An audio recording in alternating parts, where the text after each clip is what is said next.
Moi, je dis souvent que la nourriture, c'est un prétexte à plein de choses. Et quand tu tires ce fil-là, tu trouves l'ouverture aux autres, le respect, le partage et la transmission. Quelle place occupe l'héritage culturel dans ta construction personnelle? C'est tout.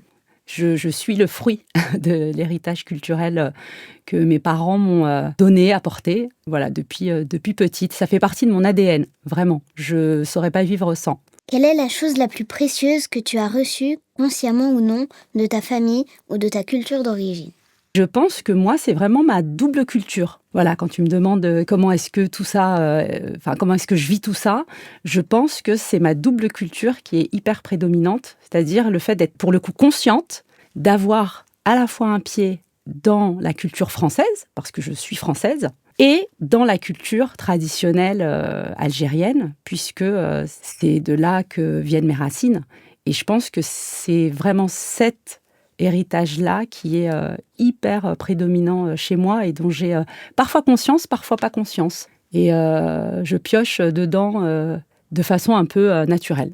Peux-tu nous raconter une anecdote ou un souvenir qui incarne cet héritage pour toi? En fait, moi, je passais 2 mois tout le temps en Algérie l'été, du 30 juin au 5 septembre, veille des vacances.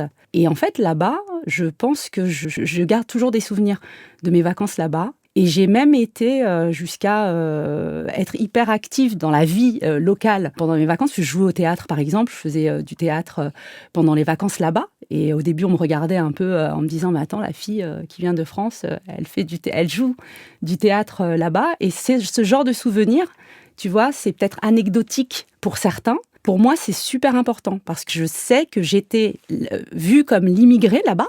Et c'était super important pour moi de me dire, en fait, je suis comme n'importe qui en Algérie. C'est-à-dire que je joue du théâtre, je suis chez moi. Et quand je revenais ici, je suis chez moi aussi. À ton tour, que cherches-tu à transmettre dans ton art, ton travail ou ta vie? De montrer qu'on peut être à la fois française, à la fois d'une origine étrangère et qu'au final, c'est pas si important que ça. Je cherche à montrer qu'on peut faire plein de choses dans une vie aussi, qu'on a plusieurs vies dans une vie. Moi, j'ai fait plein de choses avant d'ouvrir le restaurant Majouja et je pense que j'en ferai plein d'autres après. Donc, je pense que j'essaye de transmettre l'amour de la culture, l'amour de l'autre, en fait, l'ouverture aux autres, tout simplement.